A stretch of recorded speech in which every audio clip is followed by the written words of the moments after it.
कहते हैं दीवार फिल्म में अमिताभ बच्चन ने मुंबई के एक ऐसे गैंगस्टर के अंदाज को कॉपी किया था जिस गैंगस्टर ने कभी गोली नहीं चलाई क्योंकि कभी उसे जरूरत नहीं पड़ी।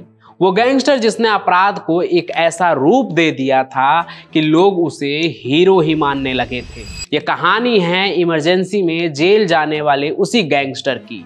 आज की मुंबई और तब की बंबई पर राज करने वाला एक डॉन था जिससे नजरें मिलाने की हिमाकत कोई कर नहीं सकता था। कहते हैं कि राजनीति और क्राइम के रिश्तों को मजबूती देने वाला भी यही डॉन था, क्योंकि ये सिलसिला उसी डॉन के साथ ही शुरू हुआ था। ये कहानी है बंबई के पहले डॉन हैदर मस्तान मिर्जा की। बंबई ने जिसे नाम दिया हाजी मस्तान का। बंबई मस्तान की मासूका थी, लेकिन पैदा वो तमिलनाडु के कुडलो में हुआ था। साल 1926 की बात है। गरीब पिता के यहाँ पैदा हुआ। पैसे नहीं थे, घर मुश्किल से चलता था और इसलिए मस्तान के पिता उसे लेकर बंबई आ गए। ये वही पुरानी कहानी है जो हम सब जानते हैं। खैर, साल 1934 में मुंबई के क्रॉफर्ड मार्केट के पास बंगाली टोला में साइकिल पंचर की उन्होंने दुकान खोली। दुकान पिता की थी, लेकिन मस्तान उसमें काम करने लगा। 9 साल के मस्तान के सामने पूरी बंबई थी। फिर साल 1944 आया। मस्तान को मुंबई शहर में आए 10 साल बीत चुके थे। उन दिनों भारत छोड़ो आंदोलन से लेकर बिजनेस तक सब कुछ फल फूल रहा था। उसी वक्त मस्तान की मुलाकात गालिब शेख से हुई। गालिब को काम के लिए लड़कों की जरूरत थी। उसने कहा कि अगर मस्तान डॉक पर कुली का काम करे और कुछ सामान कपड़ों में छुपाकर डॉक से बाहर ला दे तो उसे इस काम के पैसे मिल जाएंगे। अब आपको समझ आ गया होगा कि दीवार फिल्म में अमिताभ बच्चन को डॉक में कुली के तौर पर क्यों दिखाया गया। खैर, ये अपराध थोड़ा अलग सा लगा, इसलिए मस्तान को उसे करने में और भी मन लगने लगा। भारत की आज़ादी तक यही सब कुछ चलता रहा, लेकिन फिर मस्तान की मुलाकात हुई शुकुर नारायण बखिया से। यहाँ से मस्तान की जिंदगी का एक नया चैप्टर शुरू हुआ। शुकुर नारायण बखिया गुजरात का कुख्यात तस्कर था जो इलेक्ट्रॉनिक सामान, महंगी घड़ियां, गहने, इन सब सामानों की तस्करी करता था। बखिया और मस्तान की आपस में खूब जमी। तस्करी के धंधे से मस्तान ने इतना पैसा बनाया कि कुली मस्तान अब मस्तान भाई बन गए। अब यहाँ फिर से आपको दीवार फिल्म याद आ रही होगी। मुंबई में इस वक्त कुछ और भी भाई तैयार हो रहे थे। इसमें वरदराजन मुदलियार एक बड़ा नाम था। इसके अलावा और भी भाई थे, लेकिन मस्तान जैसी बात औरों में नहीं थी, क्योंकि मस्तान के पास सिर्फ तस्करी नहीं थी बल्कि तरीका था। बोलने का, बात करने का, देखने का और तो और कुछ जगहों पर एथिक्स मेंटेन करने का भी तरीका था उसमें।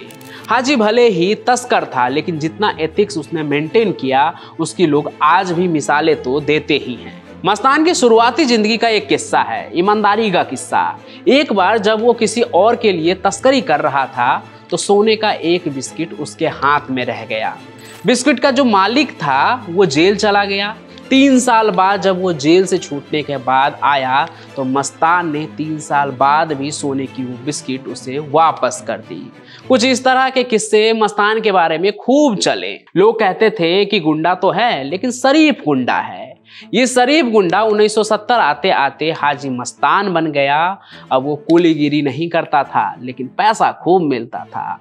इसके साथ ही डिजाइनर सूट, महंगी घड़ियां, सिगार, बड़े घर। और याद है ना वो डायलॉग अमिताभ बच्चन का, मेरे पास गाड़ी है, बंगला है, धन है, दौलत है, ताकत है। आज मेरे पास बिल्डिंगें हैं, प्रॉपर्टी है, बैंक बैलेंस है, बंगला है, गाड़ी है, क्या है तुम्हारे पास? हाजी मस्तान के पास भी ये सब कुछ था। सफेद झकझक कपड़े, सफेद जूते पहने, सिगार पीते, घर की बालकनी से समुंदर में चलते जहाजों को देखने का अंदाज हाजी मस्तान से ही मिला सभी को।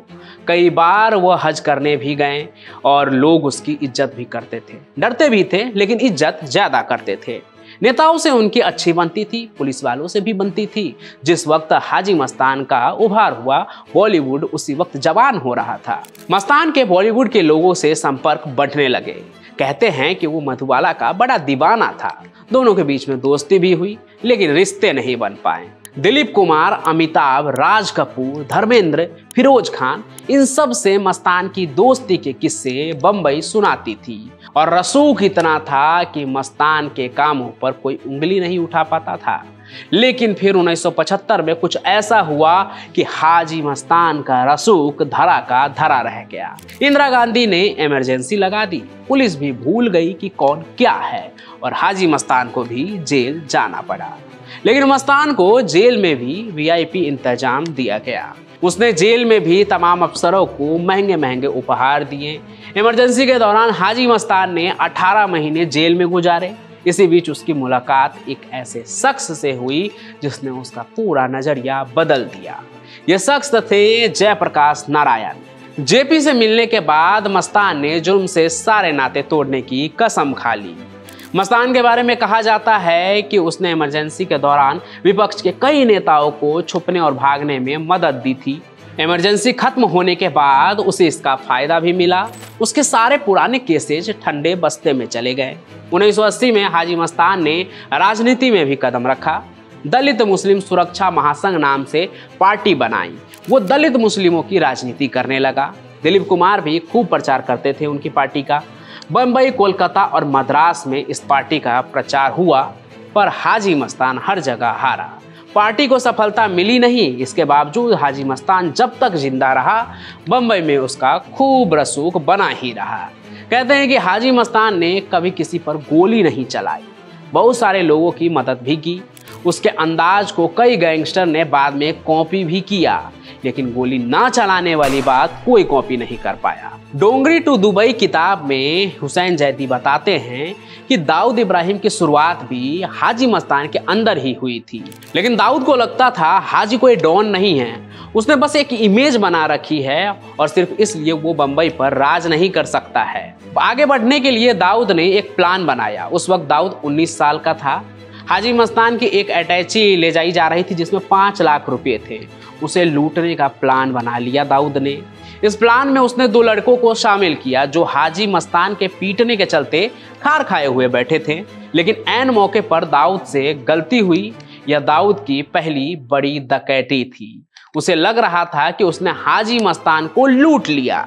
हालांकि बाद में जब कहानी सामने आई तो पता चला कि माल हाजी मस्तान का नहीं बल्कि मेट्रोपॉलिटन बैंक का था। बम्बई में हुई यह पहली बैंक की डकैती थी जिसे दाऊद ने अनजाने में अंजाम दे दिया। दाऊद के पिता इब्राहिम कास्कर कांस्टेबल थे। मुंबई पुलिस उनके ईमानदारी के कायल थे, पर वो पुलिस वाले भी थे। कास्कर ने अपने बेटे को रात भर पुलिस वाली बेल्ट से खूब पीटा। मोहल्ले में रात भर सभी दाऊद की चीखें सुनते रहे। इब्राहिम सुबह उसे थाने ले गए। कास्कर के औलाद पर पुलिस वालों को दया आ गई और उसने दाऊद को छोड़ दिया। यहीं से दाऊद आगे और भी कई बड़े कारनामे किए, डॉन बना और मस्तान के बाद वो मुंबई का भाई बन गया। 93 में मुंबई ब्लास्ट के बाद दाऊद भारत का गद्दार बन गया। मुंबई ब्लास्ट के अगले ही साल 1994 में हाजी मस्तान की भी मौत हो गई। लेकिन तब तक मुंबई अंडरवर्ल्ड पूरी तरह बदल चुका था। दाऊद मुंबई का भाई तो बन गया, लेकिन कहते हैं कि वो कभी भी मस्तान के जैसा नहीं बन पाया। तो ये थी कहानी उस डॉन की जिसकी ज़िंदगी की झलक आपने कई फिल्मों में देखी होगी, आपको देखने को मिली होगी। आज की कहानी कैसी लगी ये कमेंट बॉक्स में आप ज़रूर बताएं और साथ ही साथ इस वीडियो को लाइक करें, ज़्यादा से ज़्यादा शेयर करें। हमारे इस चैनल को सब्सक्राइब भी ज़रूर कर लें। हम फिर मिलेंगे किसी और चौंका देने वाली क्राइम की कहानी के साथ। तब तक आपका बहुत बहुत धन्यवाद।